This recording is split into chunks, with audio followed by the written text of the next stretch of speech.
You're listening to the ESO Network, your station for all things geek.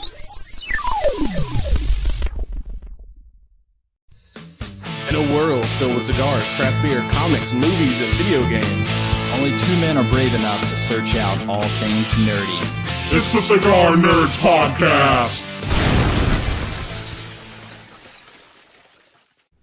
And welcome to the Cigar Nerds Podcast. I'm your host, Smokin' Joe. And I'm your co-host, the Ginger Avenger. Yeah, since we're recording on Mother's Day, I figure I would, bring the wife in. And also, Brad wasn't allowed to come out and play tonight, so... We're going to say that like it wasn't actually just a last-minute... Last-minute emergency recording? Yay for me, it's Mother's Day and I get to record. No, that's not how that went down, but okay. Hey, spending an hour and a half with me is all the present you need. Baby, I love you, but no. Hey, we're locked in the studio. The kids can't get to you. It's true. That's true. So, well, the kids didn't even call today. They didn't even bother to... Anyway, so this week, since like I said, it's an emergency cigar, so we don't, our emergency podcast, so you don't have one tonight. So I'm smoking the CAO Fasa Noche, a.k.a. The Night. Maybe, I don't know, my Noche, Latin's that sounds right. Yeah. Hasta Noche, I think that's good night, isn't it? Hasta Noche? Hasta would be later? I don't know. Some things don't translate exactly. I'm not sure. This has a Connecticut broadleaf wrapper with a Cameroon binder and fillers of Dominican Plato Cubano, Nicaraguan Jalapa, Nicaraguan Esteli, and Nicaraguan Condega tobaccos. Damn, say that 5 times fast. Medium to full strength cigar. And what's kind of cool about this is it comes in, there is the noche and then there's the soul. So there's the dark and the light, the day and the night, however you want to describe it. So internally they're both the same, but this one has the Connecticut broadleaf and the other one I believe has a Habano wrapper on it. So you get, it kind of shows you how much of your flavor comes from your wrapper tobacco, because the blend is all the same, but that's the big difference is what it's wrapped in. Well, I was trying to Google it. I guess it is loosely good night, because that's kind of what I came up with, but that was the best that I got from Google. My Google foo is not strong. My Google foo is extremely weak. Oh, well, now that we've got the cigar introductions out of the way, we're talking, this is a part 2 podcast pretty much, because we're going to talk about Rebel Moon Part 2 Scargiver. Yes. If you can make it any more dramatic sounding. And if you have to fight off the Imperium of the homeworld, you should call in the Strike Force. StrikeForceEnergy.com. Use your promo code Cigar Nerds for 20% off your order. Comes in tiny little tin pouches, so you can smuggle them throughout the galaxy. Or a gigantic big bass bottle, which is what we need right now. I need some of that. We need to order some more. Well, use promo code Cigar Nerds when you Well, no kidding. Every time. Thank you very much. I do. It's been a while since. Yeah, we haven't had Strike Force in a while. We need to get some Strike Force. So yeah, this is going to be, we I don't know how a couple months ago we did part 1, so part 2 has come out, the good and the bad, the ugly of it, and we're going to get right into discussing that as soon as we return.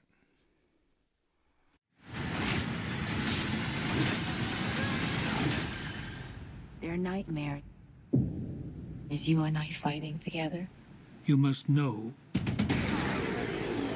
you cannot win.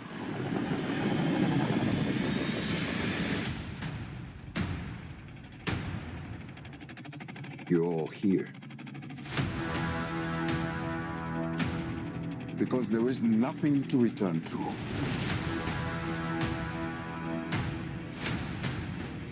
Dark days lie ahead of us all. We will teach you how to fight.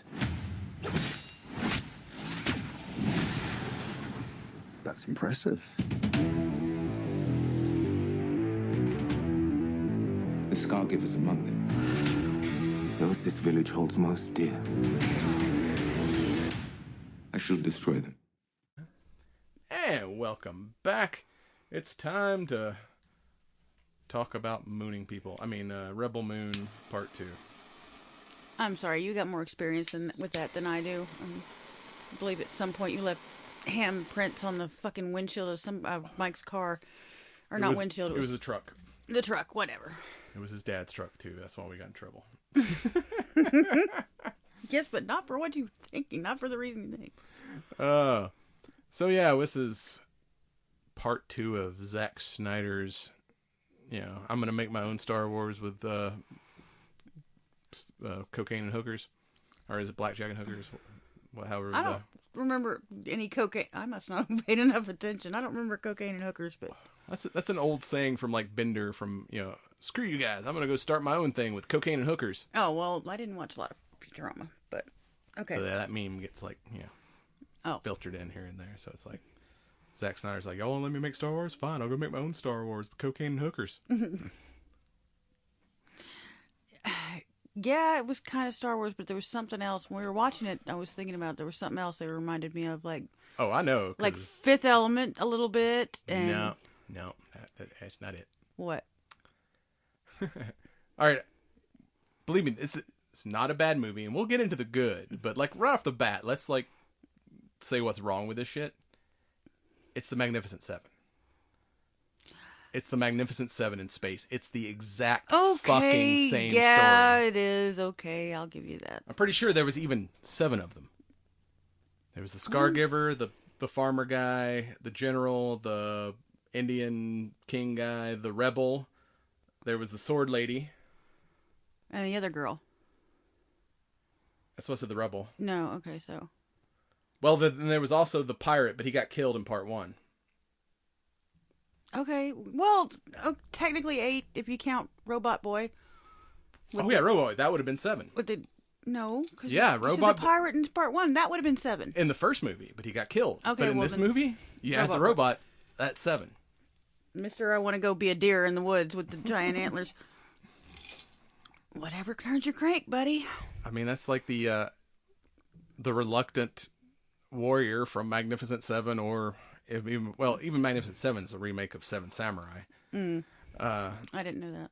Yeah, so it's like that story's kind of as old as time, because Seven Samurai is an old black and white, probably from the 50s maybe. I don't know, it's old as shit. But yeah, it's like Magnificent Seven, Ocean's 11, But it's a old Western, and before that a samurai movie, about a tiny village who's getting picked on by marauders, and they don't have any warriors of their own, so they send one of the villagers out to go find some find warriors to bring back to defend the town, and then these warriors, train the village to fight off the incoming marauders, but instead of it being Spanish banditos, it's the Imperium.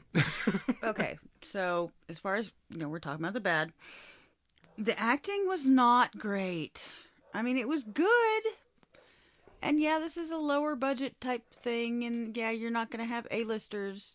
Well, no, they had A-listers. All these characters are actors, are in big things, but you can only act as well as it's written. Well, that's true. So maybe the writing wasn't great. Yeah, Zack Snyder, how can I put this? Great visual director. His storytelling's a little weak. weak. Yeah, the emotions were kind of phoned in, and it wasn't great. Because it was a fun movie to watch. I mean, I liked both parts of it, but it was not great. Dimijan Honsu, General Titus, the big black dude. I've seen he's him been in a lot of bunch stuff. of shit. Like, I know that guy can act. Yeah, he's been in a lot of stuff, and he's usually really good. So if the acting's weak, it's like, nah, that falls on the director to be like, yeah, that's the take we're gonna go with. We're gonna go with that one. Y'all are all hungover and coked out, and not one of you slept this last night. But we're gonna go with it. If that's the scene we want, that's the take we want. Like, no, not so much. I mean, fucking the battle scenes were okay. Killer Robot was Sir Anthony Hopkins. I mean, that's you true. can't get a better. Yeah, but you can get a lot out of him just by voice acting alone. I mean, like, remember the third Transformers?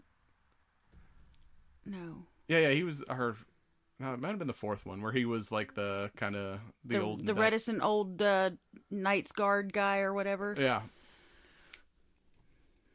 So yeah, it's like, I mean, they've got a pretty big cast, but kind of a shallow script. they spent all the whatever. We put our money into the action scenes. That's where that went. Yes. And most of where there's a lot of storytelling in part 1. Part 2 is mainly action. Mainly just violence. Just shooting people and going after them with tomahawks, which, you got space laser guns. Why are you using tomahawks? But because it looks cool. That's the reason. Yeah, so basically they took Magnificent Seven Samurai and just broke it into 2 films. Mm-hmm. That's and possibly a third one. I would assume so, based on the way it ended. But based on the research I've done, part 1 and 2 were already greenlit. They were good to go on that. Part 3 has not yet been greenlit. Snyder says he has a script, he's ready to go, but he's waiting on Netflix. Yeah, well, we got to go find the undead. Oh, spoiler alert! We got to go find the undead princess. So, yeah, Princess Snyder and his writing team are prepared for a part 3, but so far there's no news on when they're going to start filming that, because these they pretty much did back to back. So we're not going to get. The actor said we were not going to do it any other way. We won't come back for another one. So we're not going to get like this one where it's like part 1 and 2 were 3-4 months apart. We're going to have to wait a while on part 3 because they've not even started making that thing yet. They're still waiting on the approval to go for it. Which. Yeah, but if we're going to be spending all our time in a spaceship searching for a princess, it's not going to take as long to record. We don't have the big action shots if we're just going to go hunt for a princess. You forgot the second part of their creed. We've got to find her and then fight, which is the dumbest catchphrase of many dumb catchphrases I've heard. True. Find her and fight. Find her. I'm like, that just doesn't have the... There's not much appeal there. There's not a whole lot you can get behind. It's not a rallying cry for That's the other reason why they haven't started part 3, because Zack Snyder's like, I've used up all of Magnificent 7. I don't know what to write next. Yeah. You can't just get behind that tea and cake or death. It's not a rallying. It's like I've already used up all my story. I don't know what to write about next. Well, now we're hunting for a princess, so we could borrow something from Disney. We're in search of a lost princess. Well, our zombie princess, because she was shot. She should have been dead. Talk about our, I'm only going to call him a guest star because he's probably in it for 5 minutes, but, Carl, or Cary Ilwes, I can never pronounce his name. Elwes, yeah. So he was the slain king that they talked about all of the first movie. So we can fucking borrow. So now they just rip Princess off Bride Princess now. Bride is what I'm saying. It's like no, she wasn't dead. She was only mostly he's dead. Technically in charge of that movie anyway. I don't think anybody does anything with that movie without his permission. So it's. So yeah. That's already. But the whatever General Titus is like no, she wasn't dead. She was mostly dead. Yeah. They took her to Mad Max. Not Mad Max the Miracle Worker. Max the Miracle Worker. I think it was Max the Miracle Worker. Not Mad Max. Mad Max is, I thought it was... Okay. The Australian guy in the desert. They said true love, you bastard. Not to blame. They said true love. Sorry, I'm going off on a hold up. Princess Bride. We can do Princess Bride and do like a 3-hour podcast. And speaking of like things I've seen before, is like the whole time there's something like action sequences are going on. There's something like something just looks off about this, and I finally realized that their pistols look like chromed out I can't remember the model of them, but the Nerf guns, the strong arms. That's it. It's like this strong arm Nerf guns we use for like steampunk and shit. Mm-hmm. I'm like, that's pretty much either that or the Warhammer 40K bolter guns. It's like very similar shape. I'm like, well, I'll tell you this. As far as actually, I think you got one right over here. But as far as Star Wars, I'm thinking everybody went to the same fucking shooting school, because fucking rebels can't shoot for, or not rebels. Well, they were farmers. They not the were rebels. Supposed to be the great, fucking other ones. The professional soldiers can't shoot for shit. You shoot like fucking stormtroopers. Nobody hits a goddamn thing. Motherfuckers running straight at you. Every one of them. The general is running straight at 50 guys. Not one shoots him because they can't aim for shit. They're silly. Their armor. It's kind of like stormtrooper armor. They're all wearing like welding goggles. You can't see shit out of those. I know. I've tried. Basically blacked out steampunk goggles. I mean, motherfuckers running at me with a machete. Oh, look, I have a laser gun. But it doesn't fucking work. I can't shoot shit.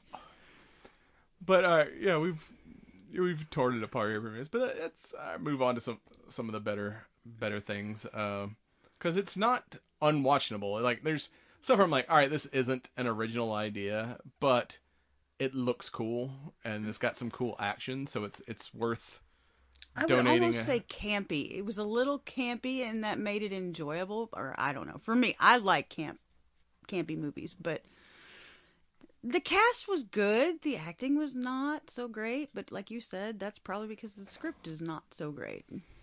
And, this movie is so, I would say, visual effects heavy that, I mean, sometimes it's hard to act against when you're just in a big green room, probably. Probably. I mean, the emotional scenes were just not it. Except for the one where the chick died and the little boy. That one was pretty good, but the rest of it's just, oh, I've done horrible things. Let's make love, and you're gonna tell me it's all gonna be all right. What the fuck? Get the fuck out of here. I mean, I love you. I love you. Oh, so what? We'll get to that in a minute.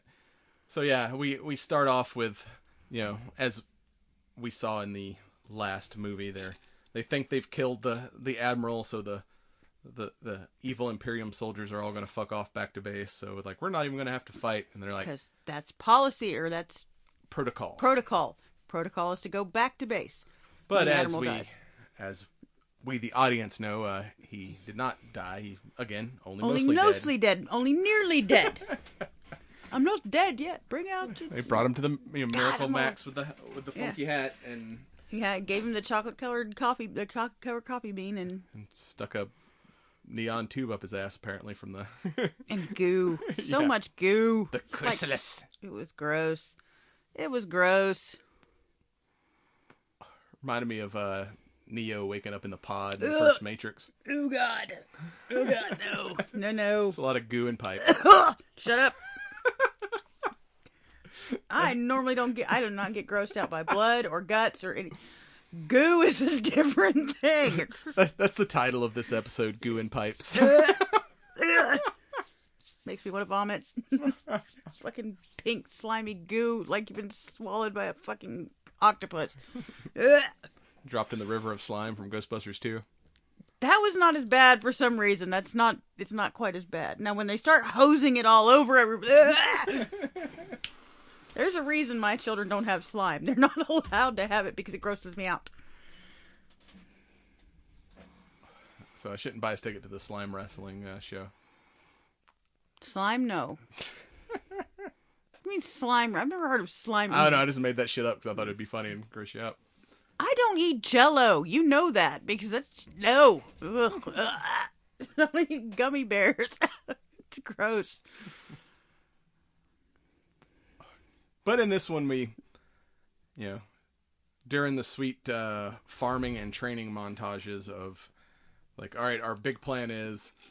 We're going to harvest all this shit really fast. They said, how long does it take you? Usually half a cycle. No, we're going to do it in 3 days.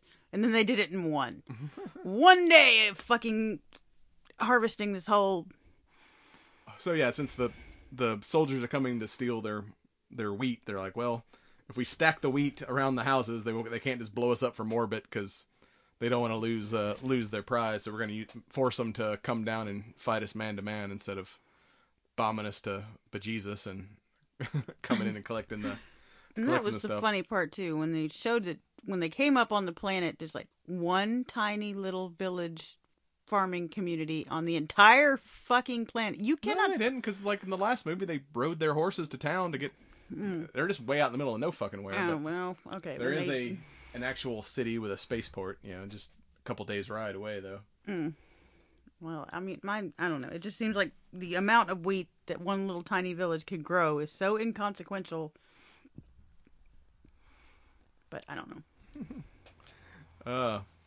So yeah, but during these training montages, we get flashbacks to everyone's backstory. So since they didn't really tell much of backstories in the first half, let's all right, let's give everyone a full, complete, like, oh fuck, I forgot to give any of these people backgrounds in the last movie. Yeah. We're sitting there the night before the battle and, what is your story?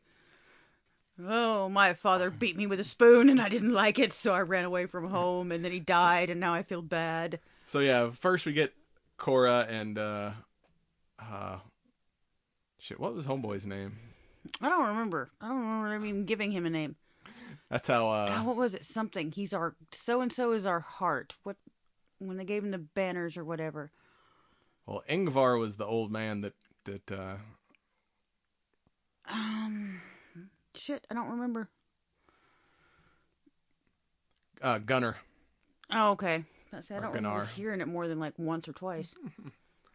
Yeah, so he's like the local farmer that went with her on her quest to find warriors, and they end up falling in love she tells him, well, what happened was, because he knew about her when like these soldiers show up, and they're like, oh, she's like the most wanted person in the galaxy. She's like, well, I was the bodyguard to the princess, and the king got killed, so I fled because I failed at my job. What the fuck? I'm not even touching anything. It's the wires to the head. I'm not touching it. But you're moving, and that's moving the wires. I'm not touching anything. So he's like, all right, you told me this earlier, but just abandoning your post doesn't make you the most wanted person in the galaxy, so, what's up? And she's like, well, yeah, I was the princess's guardian, but my father, our adopted father, Belisario, it basically pulled a Caesar.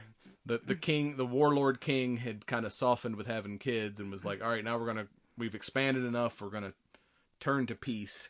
And so he ambushes the king at the coronation of their newest it was her ship. Her first royal duty was to christen the ship. And, which they were going to call Peacemaker, because he's like, now we're no longer dominating the galaxy, we're going to start being peaceful and good neighbors and whatnot. And of course the senators can't have that shit because, kind of like... Because they're also the head of the military. Because if your head of the military is the one making your decisions, they don't want to quit. Anyone who's got connections to the military-industrial complex does not... peace is not profitable. I mean, yeah. So, him and some of the other... I guess they were senators. There was a bunch of dudes in robes, but they never really explained who the rest of those fuckers were. Somebody else in the military chain, I'm sure. Kills the king and queen, and during a violin concert, which is twice as nasty. We're having this massive violin concert with these people with bags over their heads and one eyeball. I don't really understand the symbolism there, but everyone else there was part of the conspiracy, so they couldn't have any witnesses. Oh yeah, because the musicians can't see who did it, but they fucking heard what went on. We're not stupid. But yeah, that was like, all right, they can't. If anyone asks, they can't say, yes, I witnessed that. Yes, I saw it. No, you didn't. You just heard it, which is close enough. But they can't tell who did what. So let's play this Mozart concert while you're, slaughtering the And it turns royalty. to like, whatchamacallit, to like climactic, or not even climactic, but suspenseful music, like during the, like, it's like, it turns into like a horror movie soundtrack. It's like, all right, we want you to play this piece of music. It's like perfectly choreographed to like the murder and mayhem that's going on as they kill the king and queen. But it was Cora's job to kill the princess, and since her father was the one ordering it, she did. But then it turned out to all be a trap, because he basically only adopted her so he could use her as the scapegoat. So as soon as she kills the princess, she's like, oh my god, what you've done, you've killed the king and queen. And of course the dudes with the bags over their heads that didn't see who did what be like, yeah, we heard. We heard it. Say she did. This bitch murked all these people. It must be true. Mm-hmm. But instead of dying as she was supposed to, she fought her way out and fled and ended up becoming a farmer. Why not? That's just like you do. That's how you do. And then we get badass General Titus's backstory, because, like I said, after that they all kind of like, spend these days farming and training all the farmers, and they kind of have one last dinner amongst them. And he's like, all right, if we're going to do this, we have to know who exactly we're fighting with. So I want all of us to like kind of confess our secrets. And so we know exactly who we're dealing with. And he's like, I'll go first. And basically It's a big old round of 2 truths and a lie, why not? So yeah, his backstory was that he was like, led this ship of men, and they were ordered by Belisarius to wipe out this planet for voting for independence, and he's like, nah, this is bullshit, and ain't want nothing to do with none of that, and tried to defend the world and got his ass kicked, and then he's like, well, yeah, we lost, but like I surrendered, making the deal. He offered himself over in exchange for his men's lives, and basically they just like killed all his men while he watched, and then sent him to the gladiator pits or whatnot. Mm-hmm. So he's like, whatever happens, win or lose, I will not surrender tomorrow. So y'all must know that if you're going to follow me into battle, there's going to be no quarter. Fuck all, I don't care. I'm going, I'm going out in a, and then our blaze of glory. Is that where you're? Yeah, our crazy. What's his name? They were all crazy. No, the homeboy taking a axe to a gunfight. Oh yeah. I don't remember. Their names were not mentioned much, and their names were difficult, so I don't recall what their names. Tarak. Tarak, there you go. He was apparently he was the animal wrangler in a blacksmith that they picked up along the way. It turns out he was actually a prince, and his parents' planet decided to stand up to the Imperium, and they all got killed, and he was ordered to flee to preserve the bloodline, and he's like, guilty. He's like, 'cause it didn't matter me leaving because our planet was massacred, and now I'm the only one left of the bloodline, so it doesn't fucking matter anymore. There's no more planet.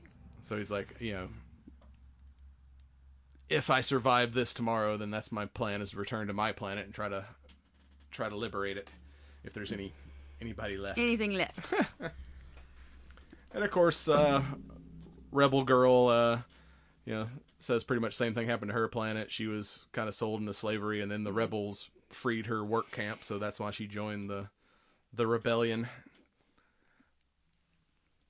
Oh. Snap, crackle, fucking pop. I'm getting old. And of course, when it's Cora's turn, she's like, "No, I was just a soldier. I fucked up. I've already told you. Y'all knew this, but didn't know. Yeah. So, of course, General's like, "Are you sure that's all you want to tell us?" And he's like, "No, that's pretty much. Are you sure that's it?" Bitch, I got the dirt on you already. I already know your shit. And then and the other girl's backstory was cool though. That was pretty Nemesis, awesome. Who's like basically the freaking Jedi of the group, because she's got flaming swords. She's actually the samurai.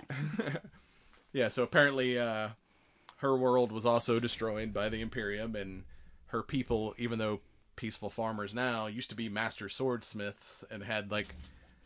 We were professional badasses, and then we took up farming. So she pulls out these basically cyborg hands that are matched with the swords, and like cuts her own arms off and replaces them with the robot arms so she can be a better sword fighter. And she's like, I never spilt blood until I spilt my own, and then I started and then stacking I spilled bodies. everybody's. Then I went after everybody's ass. She was cool though. She was my favorite, I think. Yeah, she was a badass. But yeah, it's like that's your Star Wars, because like I said, her swords like glow red and just look a little bit lightsabery without being lightsabers, because they're actual physical swords, but then they I guess they get hot or something when you yeah, but they look like them. Butcher knives almost, because they were just square or rectangular looking, like, I don't know, like a pirate cutlass or something. It was weird. Not a cutlass, that's a round one. I don't remember what the square one is called, but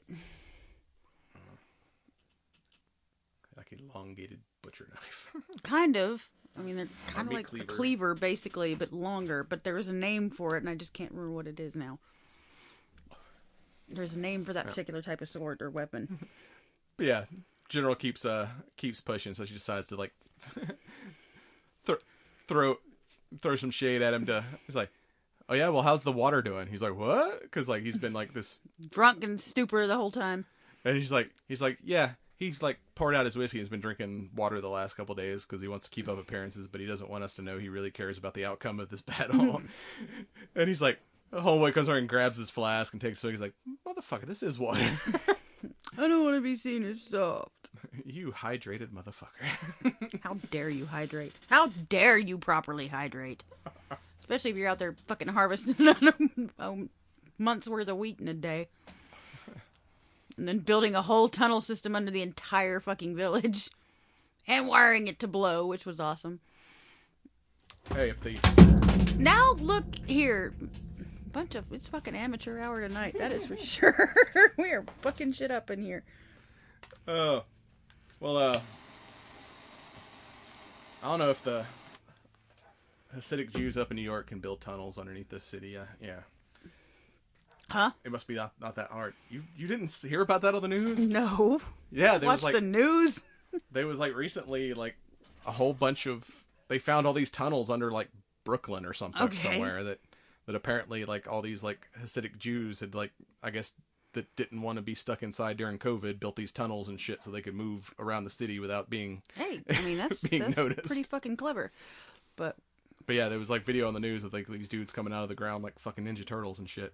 Oh, well, fuck yes. I could live underground. I could do that. I don't like sun anyway. Fuck the light. Yes, I belong in the darkness. That is my home. That's where I should be. You're just a mushroom. I'm not a mushroom. I'm a possum. I'm 3 possums in a trench coat. Oh. So yeah, but yeah, like you're saying, that whole like montage of them prepping, pretty much same thing from Magnificent Seven, but yeah, they're all the. That was an 80s montage from everything ever. I mean, it doesn't matter if you're building a house, cleaning a house, fucking getting ready for war. It's the same montage for everything. I mean, it even pulled off a little Trojan horse plan. Mm-hmm.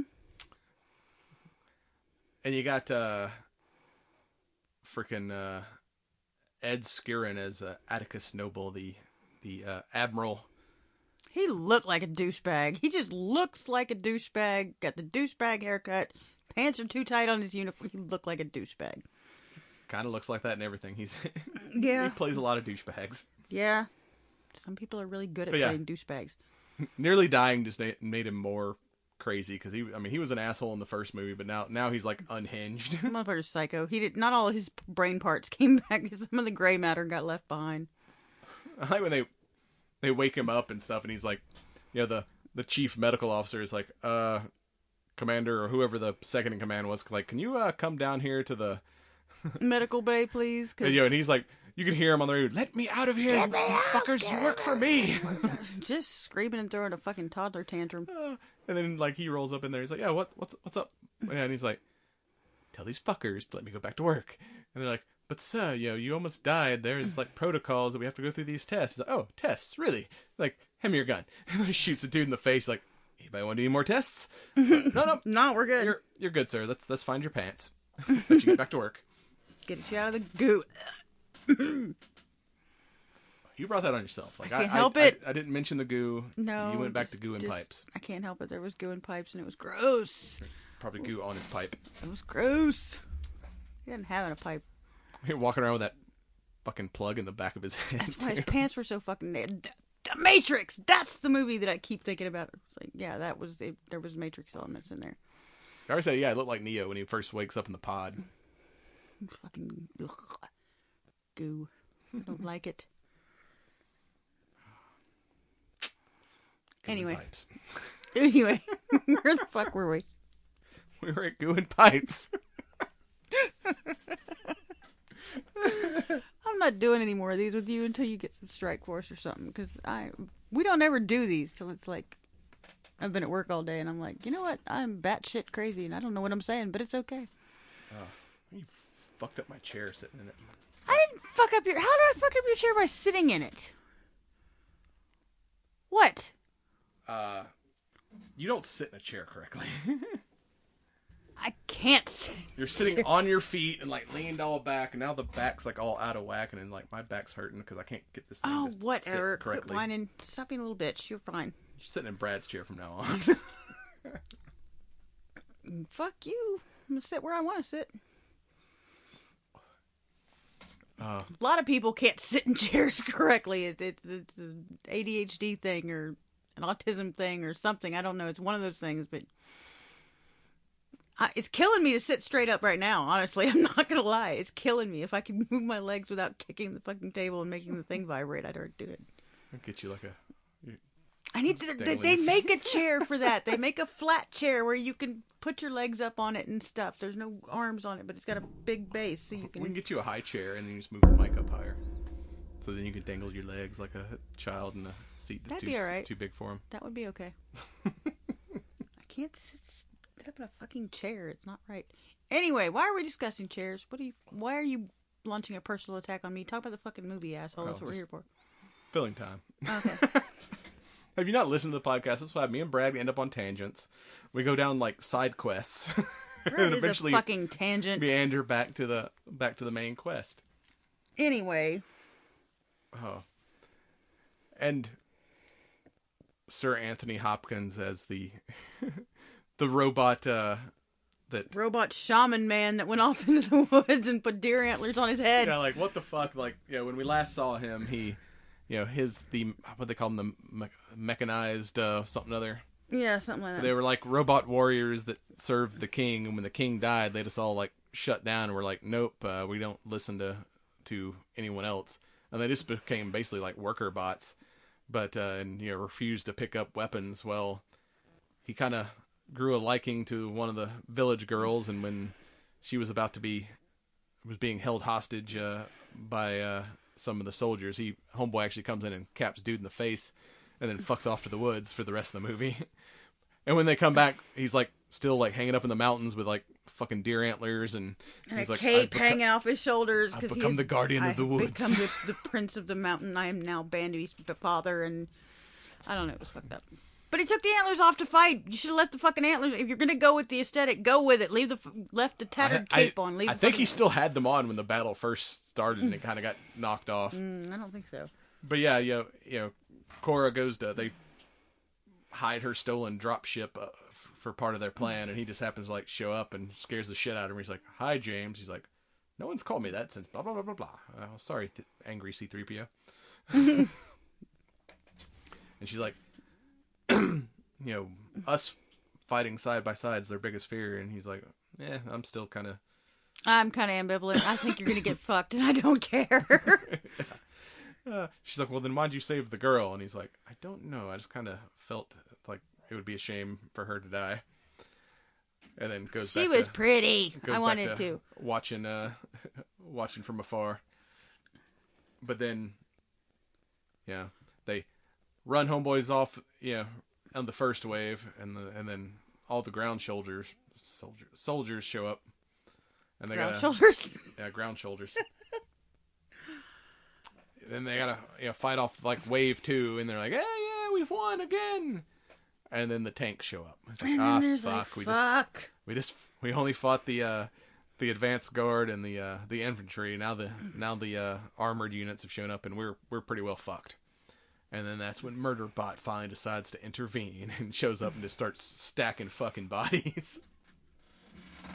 Like, this is my particular area of expertise, is messing all these fucking weapons and bullshit, and I got this, and I don't know. Yeah, I do like. There was, for as kind of much shit as we've given the writing in this movie, the effects and action. I mean, it needed balance. Mm-hmm. It was great action effects. That's where they spent all their effort, and then the acting was just kind of okay. I'd like to see it a little more balanced, but the effects were cool. I like how they did the guns when they hit something. It kind of gave like this molten effect. So it's like, I mean, it could have been bloody as shit, but with it just being like, oh, someone got shot, and you see like fucking like looks like molten lava go flying. It just kind of made it like, oh yeah, it's not blood everywhere, but it was pretty much blood everywhere. Yeah, it made it at least look cooler.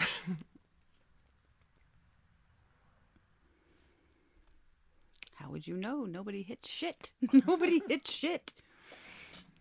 Dude with the tomahawks was fucking more people up than everybody with the laser guns. Yeah, and they keep going slow motion in the fights, and at one point I'm like, I'm pretty sure he just hit that guy in the ass with an axe. Guy went down, so but he stayed asshole down must be too. a, It's be like a mortal wound. You just took all the hit damage, and you must have rolled a fucking 2. I don't know what happened to you, because you just got smacked in the ass and went down like a light. Yeah, that's when you know when stuff started going to shit, because Homeboy actually picked up a rifle, but he still kept one of his hatchets. And then he's like shooting people and tomahawking them. And, of course not wearing he's like, I can't fight with a shirt. Like, the whole first movie, he's like just shirtless. And he finally like, all right, I'm going to be a farmer now. I'm going to put on a shirt. And then it's like, oop, time for battle. I can't, my nipples must be out or I can't kill anyone. That is my secret weapon. It's like, what's his name with his hair? The one from the Greek mythology. Cut off his hair and... Samson? Yes, cut off his hair and he no longer had power. If your nipples aren't out, you don't have power. It's just, added shock. That's why if, someone ever breaks in the house, I'm not, getting dressed. I'm going to run out, no pants, plate carrier, and a rifle. It's this added psychological damage. I mean, doing the unexpected is one of Cooper's principles of personal defense. Yeah, people are going to be like, what the fuck? That's psychological damage to me. It's a naked man with a plate carrier and a sword. What the fuck's going on? And a cat on his shoulder, because his fucking cat's going to be there too.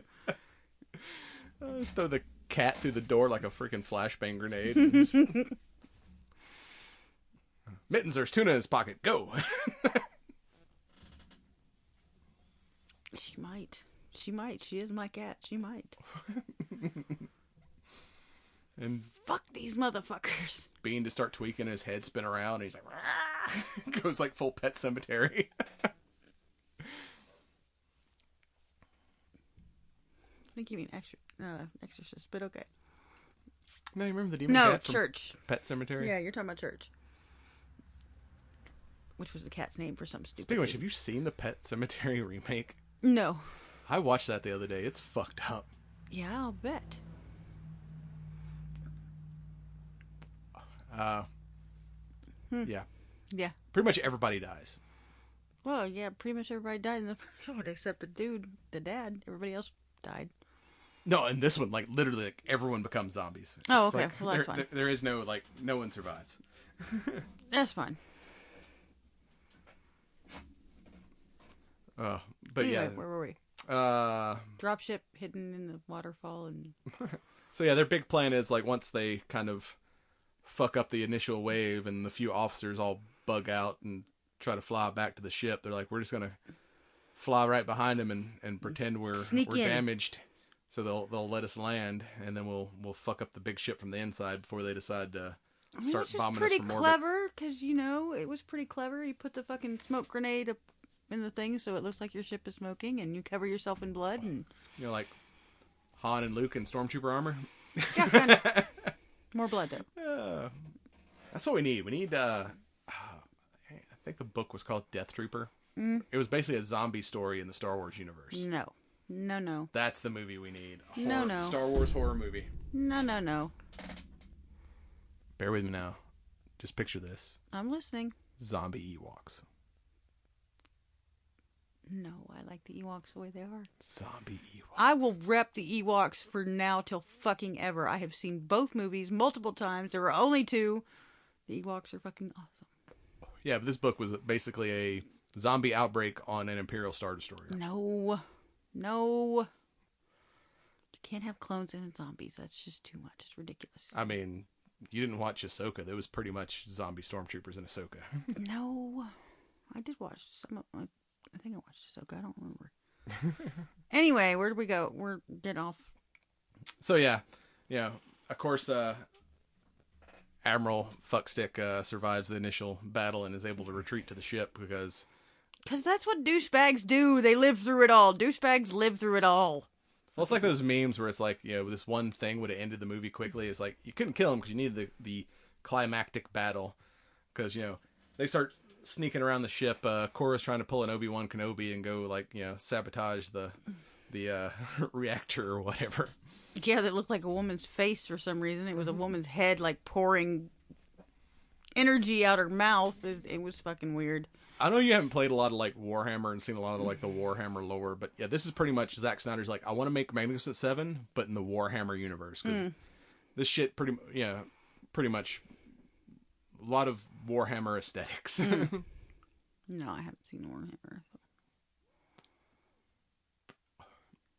Kind of like whatever H.E. Geiger type shit.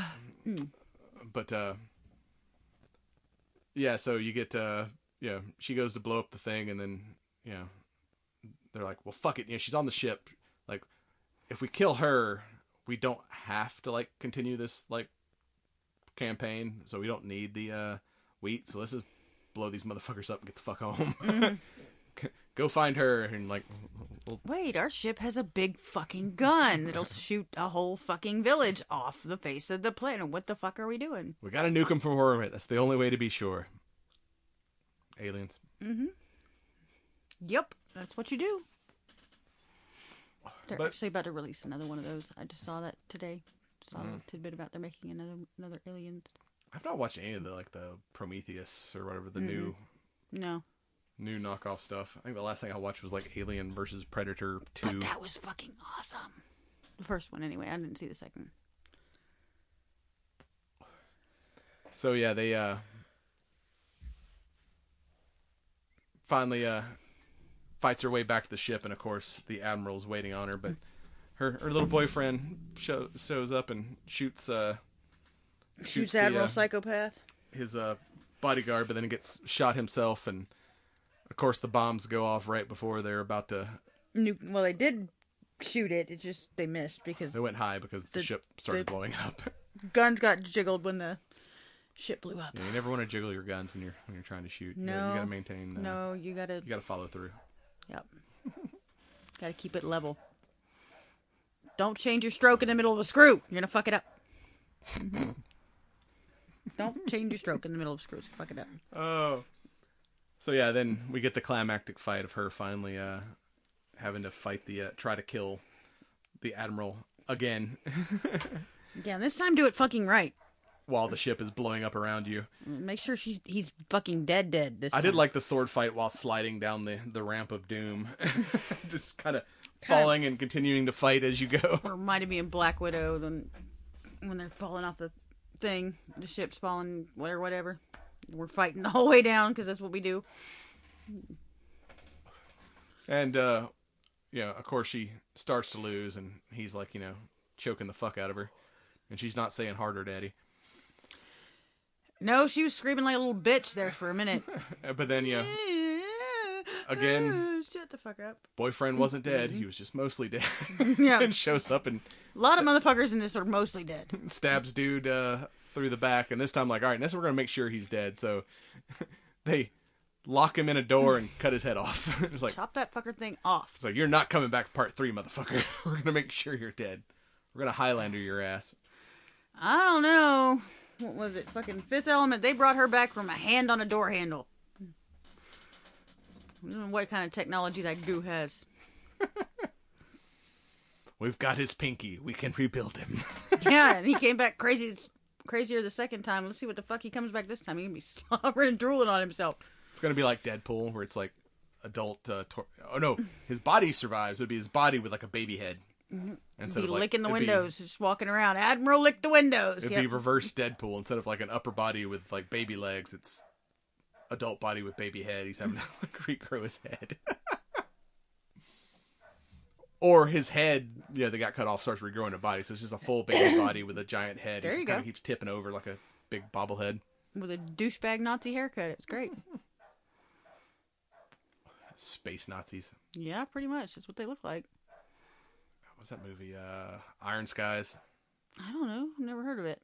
Oh, it's fucked up. It's basically German scientists fled after World War II and started a colony on the moon. So there's Nazis living on the far side of the moon, and they try to reinvade.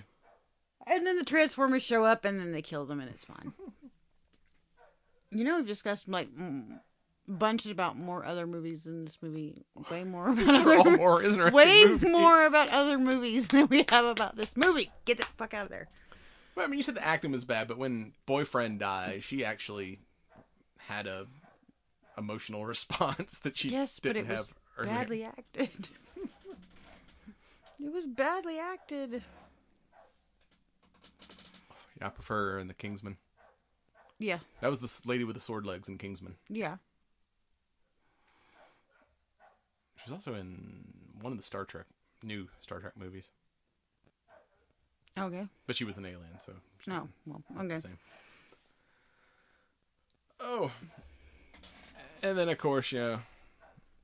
Well, oh yeah, we never talked about... Nemesis is... at the start of the battle, they send a unit around the back to, like... kill the women and children that are hiding in the longhouse, but of course the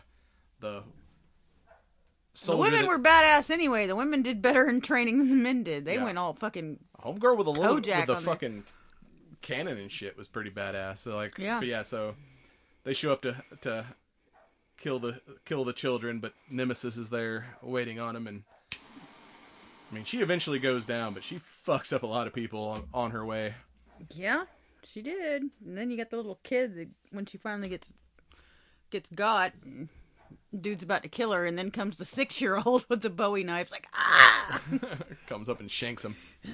Well, like you do.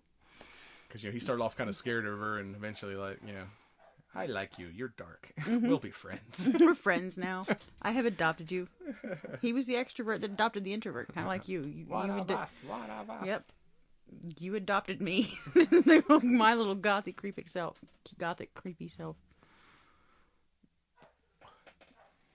Oh. So, yeah, they,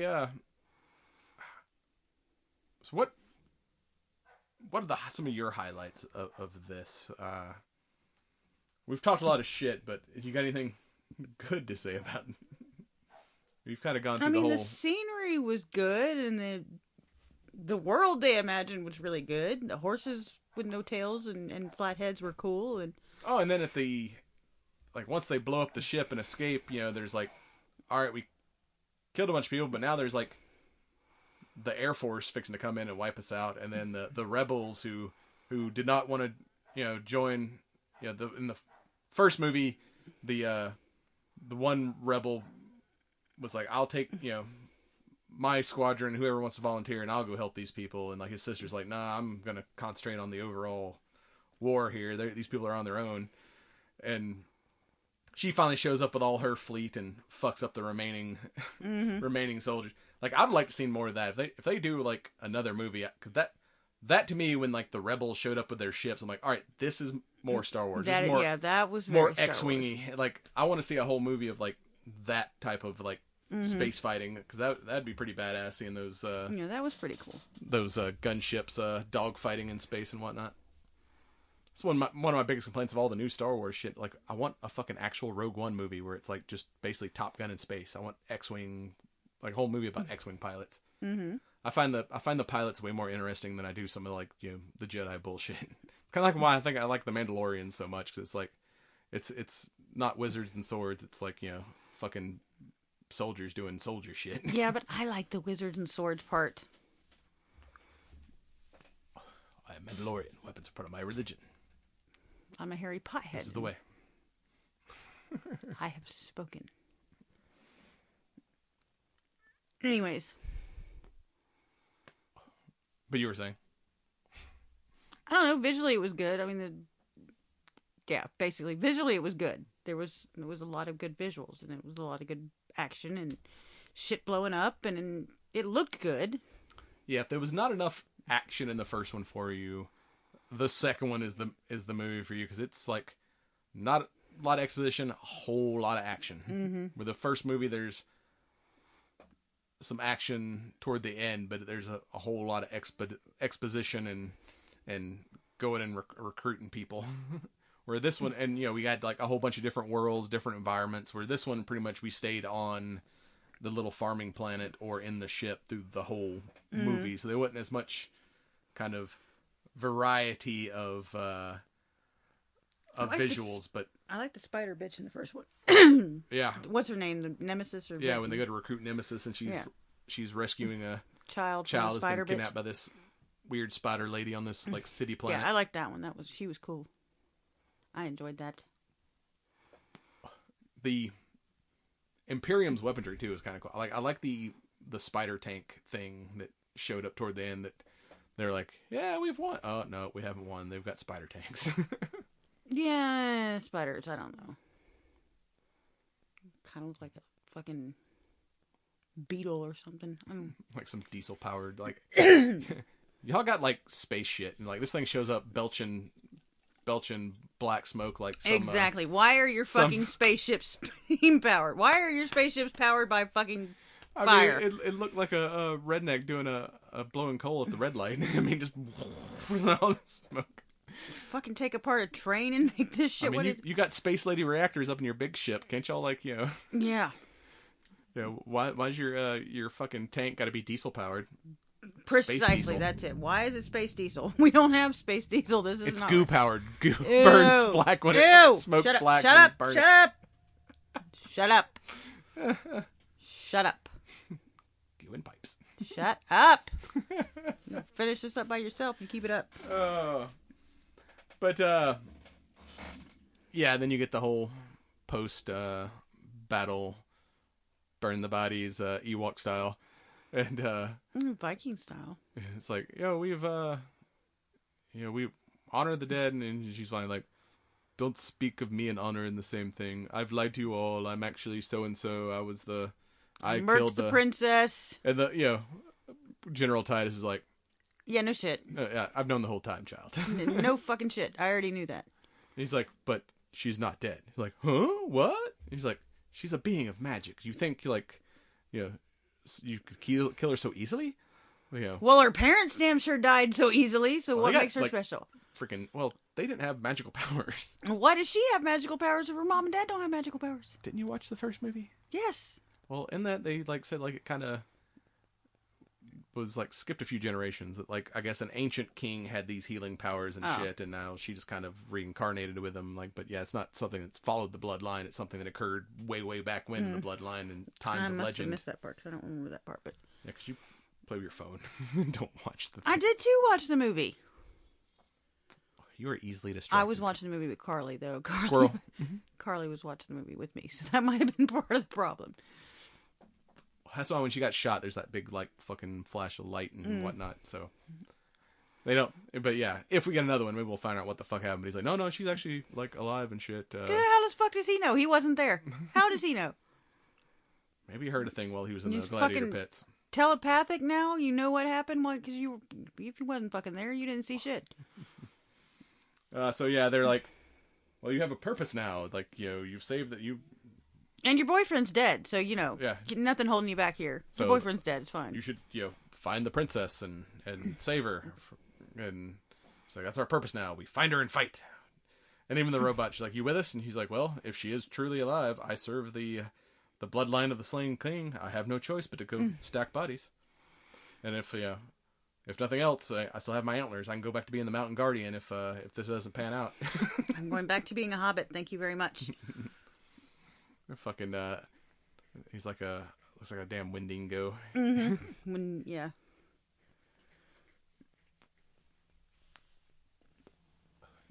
So you think this thing deserves a part 3? Or you think it's this is good enough? I mean, can we get another director for part 3?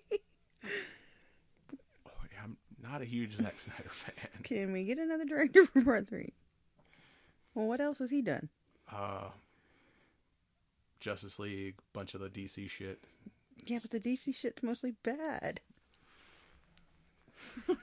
Most of the DC shit is bad. I mean, Wonder Woman didn't have the greatest acting in the world either. But he did the Superman, Superman, I think Justice League. Yeah, the bad ones. I didn't watch any of those. You're not missing much. I didn't watch any of those. That was intentional. That's another thing. Good actors in bad movies. I hated Henry Cavill as Superman, but he's badass as The Witcher. True. Everything I've seen him in outside of Zack Snyder movies, I'm like, oh, this guy can actually act. He's a good dude, and he's a nerdy motherfucker too. He builds his own computer and plays Warhammer and shit. Yeah. I'm like, I would hang out with that dude. He should have been the new James Bond, but. That would not actually. That's not bad. I might even watch it with him. That might be bad. Not be bad casting. But yeah, him as Superman, I was just like, I mean, he looked the part, but he was in a bad freaking movie. So as we kind of wrap up, all right, one or two. Which do you have a favorite in the group? I liked the different worlds and the different creatures from one. I liked it all where they went to the several different environments and stuff. Yeah, one to me felt more one kind epic of journey. Dragged on a little bit. I mean, yeah, it definitely had its slow parts, but yeah. One felt like more kind of epic in nature, where this one was more contained but more violent. Mm-hmm. So the action guy in me is like, all right, I like this movie, but I think the first one was kind of better done than this one. Probably. But yeah, I don't know if, like, pretty much 1 and 2 told the whole story of Seven Samurai, or, Magnificent Seven. Yeah, I'm like, I don't know where they go from here. You got Magic Princess. You gotta go find the Magic Princess. It's fine.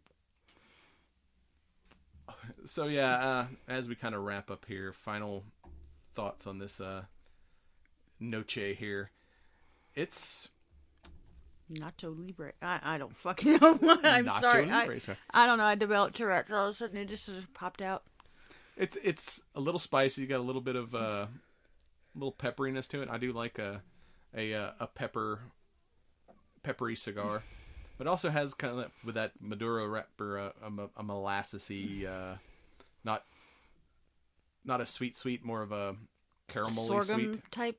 Yeah, like I said, like a molasses, a bourbony sweetness to it.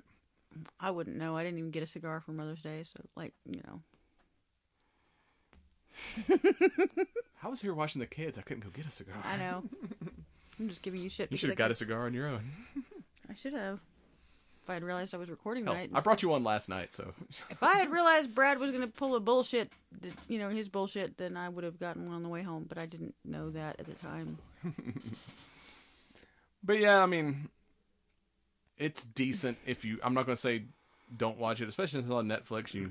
If you already got Netflix, it's not going to cost you anything more to watch it. And if you got nothing else to do, I'd say it's worth a try. I said I'm not going to say this is like, oh my god, this is amazing, you have to see it. For that, I would say go watch The Fall Guy, because that is awesome. But it's worth watching if you got nothing else to do. It's a good way to waste a Saturday night. Yeah. But that's all we got for you this week. We're going to be right back with some science.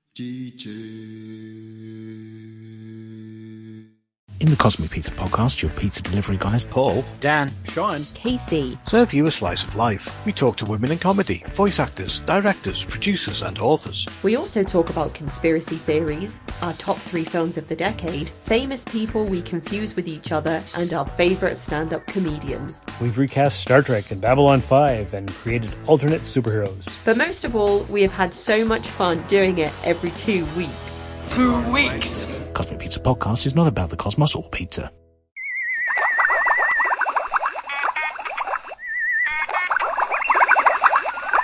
Yes, science!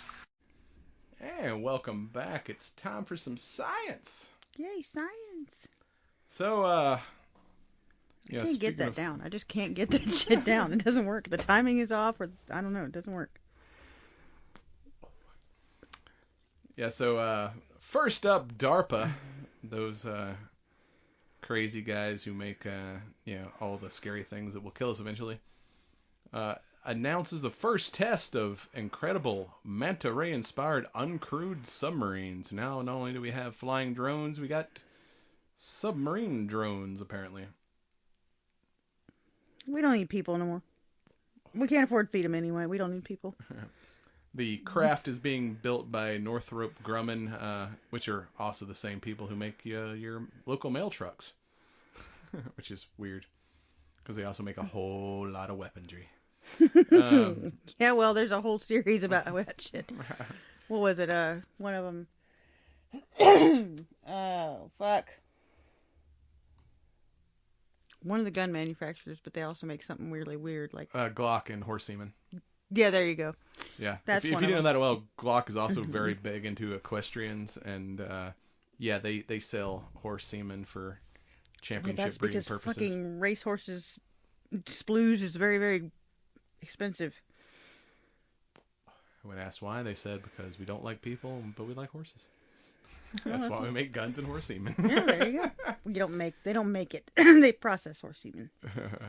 And I'm totally stealing someone else's joke. Go check out, I think it's like Youth Pastor Kyle, it's the Instagram page. I always see that he does these funny skits about what companies that you think are normal actually made one. Yeah. Wasn't there one that did porta potties and then made something fucking really weird, or they made I don't know. I don't remember. I don't remember seeing the porta john one. Or whatever, the Fat Electrician. He's the one that did a whole thing on Northrop Grumman making the mail truck too. Mm-hmm.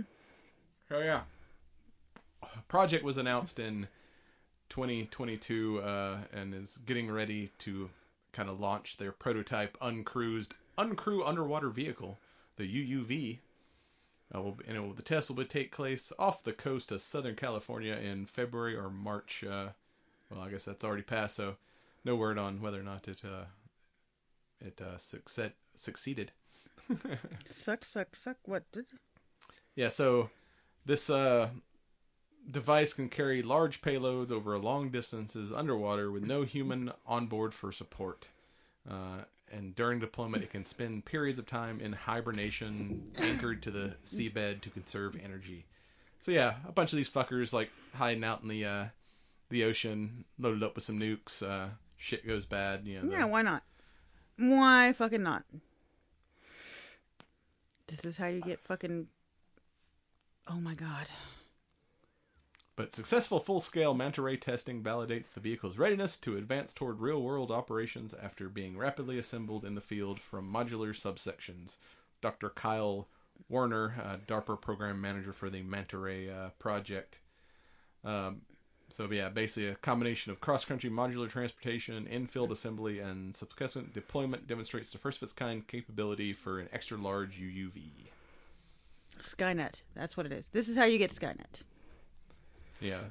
No details on what extra-large means, aka nuke.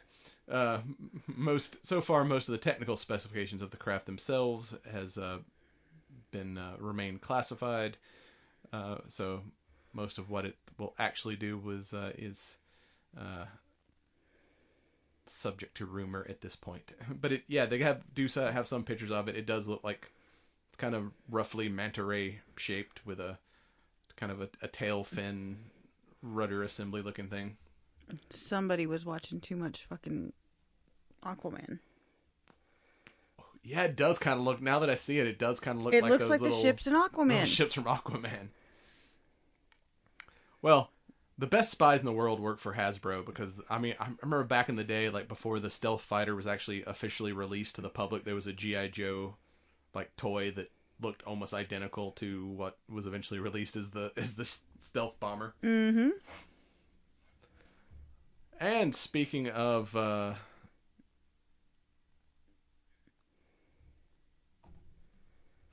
robots that will eventually kill us, I keep telling you, like, if you don't want Terminators, quit building fucking Terminators. Mm-hmm.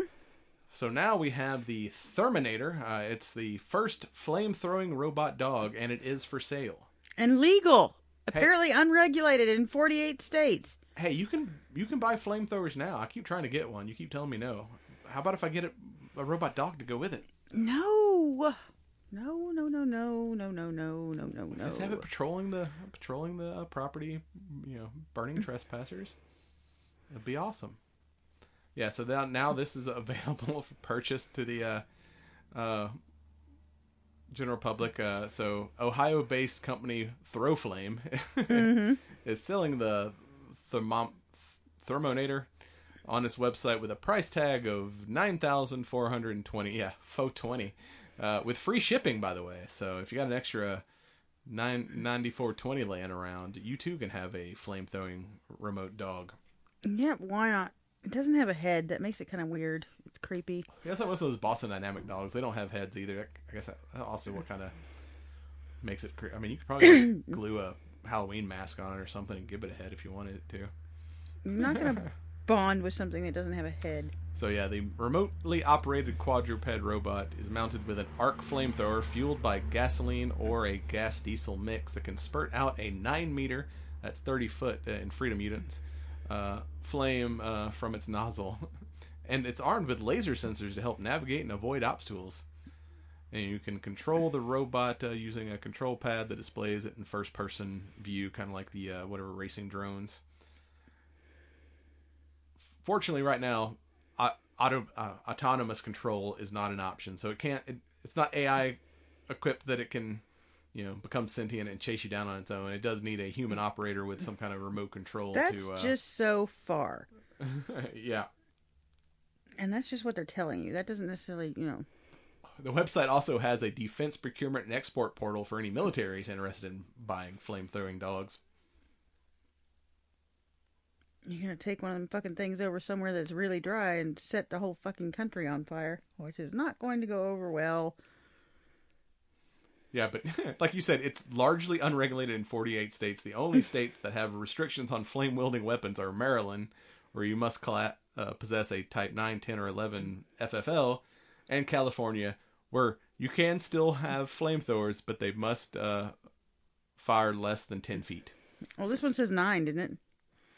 Yeah, that was 9 meters, which is 30 foot. Okay. So yeah, you can only have a 10-foot flame in California. So, yeah. But the rest of the country, you're good to go. Apparently it's, oh, never mind, that's the, not a flamethrower, which sold 20,000 units, so having a flamethrower is the new cool guy thing. I don't yet have one. But yes, dear. Need one for the collection. Just saying. Yes, dear. I've already told you, buy what the fuck you want. Buy what the fuck you want. Oh. So, also speaking, I had a whole lot of uncrewed, or, well, no longer uncrewed, formerly uncrewed thing is now crewed. The fuck? The fuck? So, the first ever crewed launch of the Starliner is scheduled. The Starliner will begin to regularly carry astronauts to the International Space Station next year. NASA astronauts Barry Wilmore and Shuhita Williams will be the first people launched aboard the Boeing Starliner, which will be a partially reusable commercial vehicle that will bring people from the U.S. to the International Space Station and other locations in low Earth orbit. So, whatever SpaceX and whatever Amazon's space company is have already made the leap to crewed rockets, but this is the first crewed test flight for the Boeing based space exploration company. I mean, so far they've had several uncrewed test flights of this rocket. The Starliner was supposed to have its first crewed flight back in 2017, but it's been postponed time and time again. The latest postponement, which moved the test from late August of last year to this month, because of issues with the parachute system and a wire harness problem. So now they think they've gotten all the bugs worked out, so they're finally going to launch this thing with peoples on board. Well, yeah, hopefully they got all the bugs worked out that peoples won't be coming back. If everything goes well, both in orbit and a successful landing, NASA will certify the spacecraft as an operational crew system for long-duration missions, and will officially start bringing astronauts to the space station in 2025. Well, that's cool.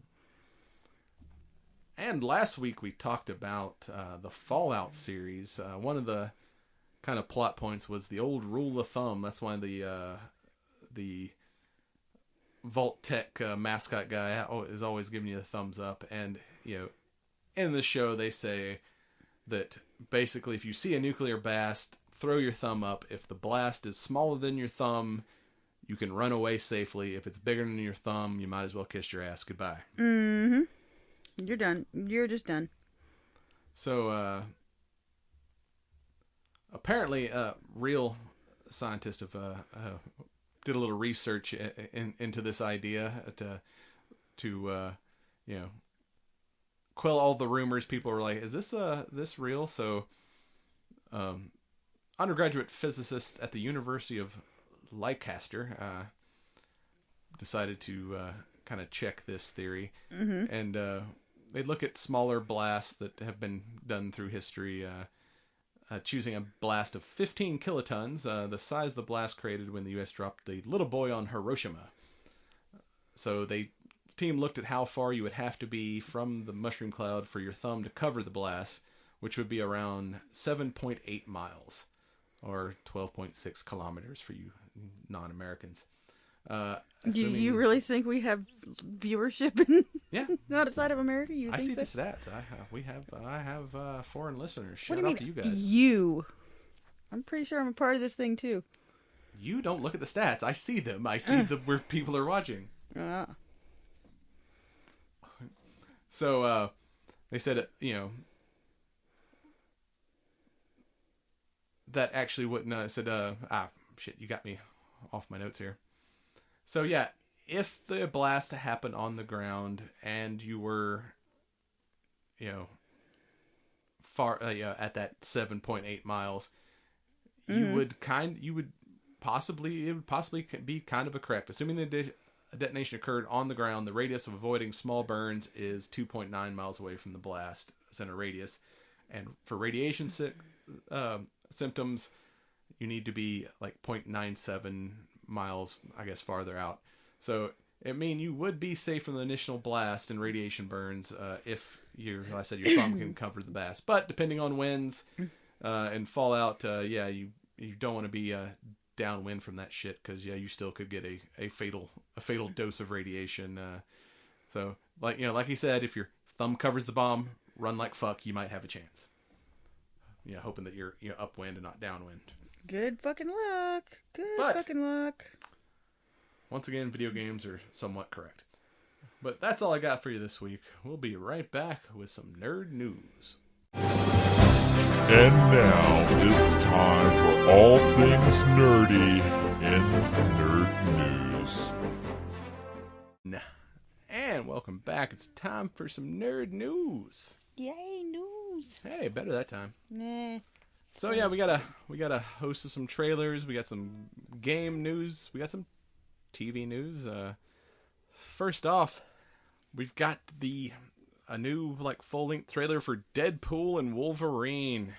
Fuck yes. I'm can't wait to see that one. Super excited about it. I mean, I love Deadpool. In the comic books, in the animation, Deadpool and Wolverine those are two of my favorite characters. And I've been watching the new X-Men 97 on Disney Plus and going back and rewatching all the old 90s X-Men cartoons. I forgot how good that shit was. And seeing Hugh Jackman decide to suit up one last time, and he's finally wearing the freaking yellow spandex leather whatever from the comics. He's got finally, and it's taken 5 freaking Wolverine movies to get a comic accurate outfit for Wolverine. So I cannot fucking wait. And if you're fans of the Loki series, it looks like Deadpool is now working for the TVA, trying to save the multiverse or some such shit. Who knows? But this trailer looks awesome, and of course, it's Deadpool. So and this is the first Deadpool in the MCU proper. So it's he can't do cocaine no more. Nope. I love that sequence of him in Blind Alley. He's like, "You want to do some cocaine?" "I can't. Feige says the one thing we're not allowed to do. No Bolivian marching powder, no Forrest Bump," which was one of my favorite cocaine lines. Forrest Bump? And or Bolivian marching powder.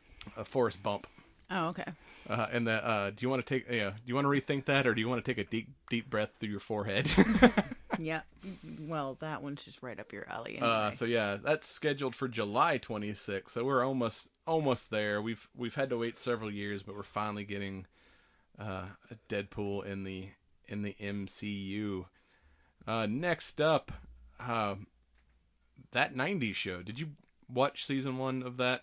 For those who don't know, it's on Netflix. It's the sequel to that 70s show. It follows the kids of our original stars, and it was really good. Like, I love Red Foreman as a character. He's the grumpy old man. The older I get, the more I'm like, yep, Red's right. I understand why he doesn't like these damn kids in his basement. But yeah, season 2 is going to bring some other big 90s stars in for guest appearances. Our favorite drug dealers, Jay and Silent Bob, are scheduled to make an appearance in Point Placid. I think it's the name of that town. But yeah, former drug dealers. Now they're just businessmen. That's how that works. So yeah, Jay and Silent Bob are Kevin Smith and Jason Mewes as appearing as their characters in season 2 of that 90s show, along with looks like Seth Green's going to be making an appearance.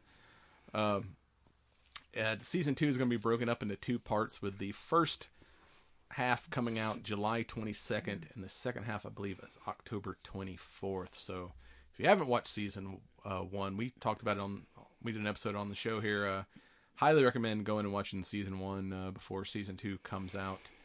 Are you a fan of pinball machines? Yeah. Were you a baller back in the day? A little bit. Well, we've got you pass on your way to work now. There's a freaking pinball museum. We still need to go check that out. But yeah, they've just announced that John Wick is getting his very own pinball machine. So yeah, Stern Pinball is going to release a new series of pinball machines inspired by the series of John Wick. So the players will step into the role of the world's greatest assassin as he fights to escape his past. Players can engage in high-speed car chases, fast action drifting across the playfield, which incorporates models and artwork inspired by iconic locations from the franchise, including the New York Continental and the Red Circle Club. You'll be able to open John Wick's weapons crate and reveal hidden shot targets along the path. And apparently this game will actually feature an all-new dynamic AI combat system to control the enemy lights on the playfield. And enemy icons will be responsive to player behavior and will illuminate dynamically around the playing field and challenge the player. It will also have clips and sounds from the movies and will come in 3 different versions.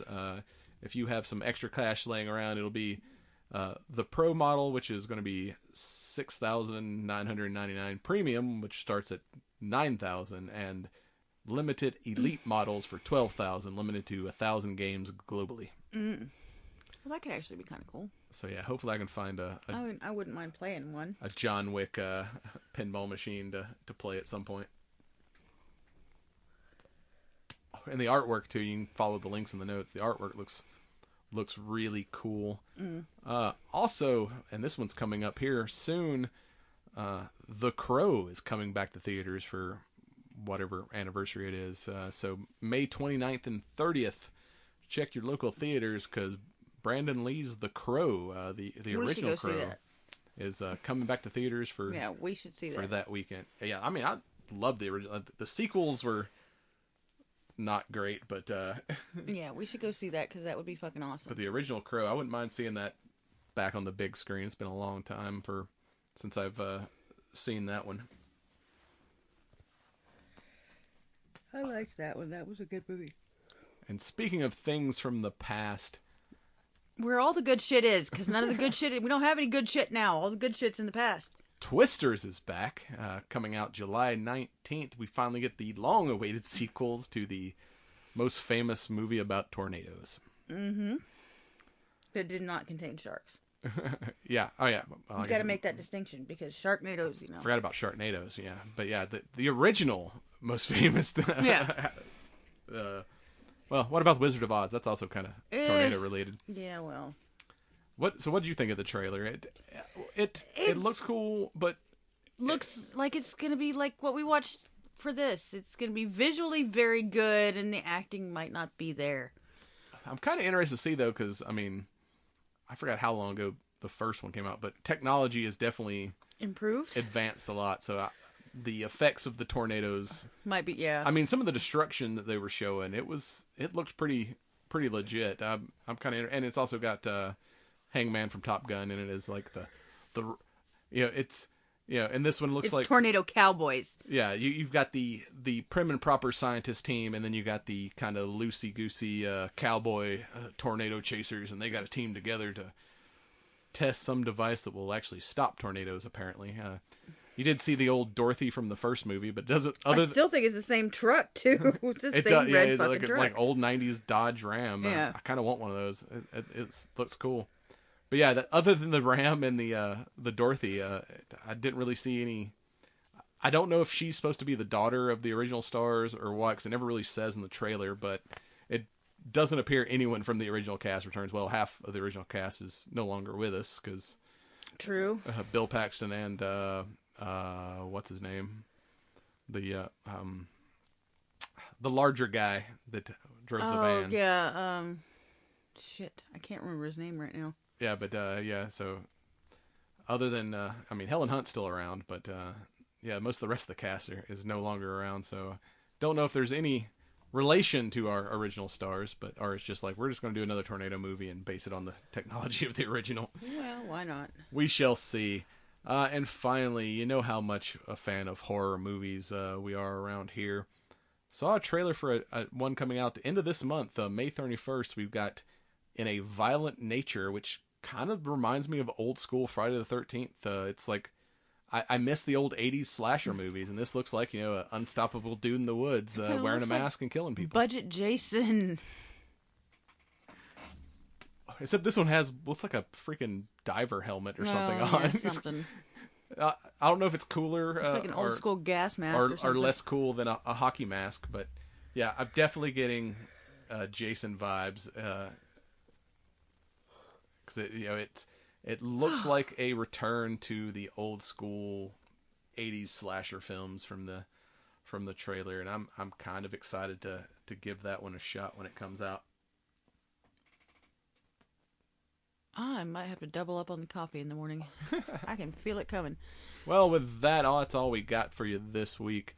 Check us out on CigarNerdPodcast.com. We're also on the ESO Network at ESONetwork.com.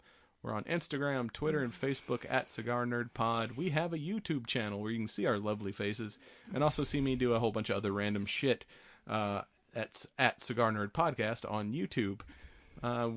And I'm not allowed to plug TikTok, so I'm not going to plug TikTok because I'm on TikTok, but it's fine. We get your energy drinks at StrikeForceEnergy.com. Get promo code Cigar Nerds. Get your shirts at RealMenSmokeCigars.com.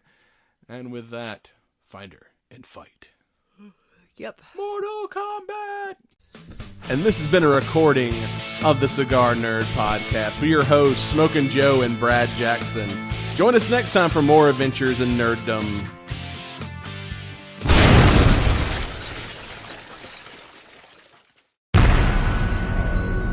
This has been a broadcast of the ESO Network. Be part of the crew and help support our shows by donating to our ESO Patreon or by shopping at the TeePublic store, which can all be found at www.esonetwork.com. The ESO Network, your station for all things geek.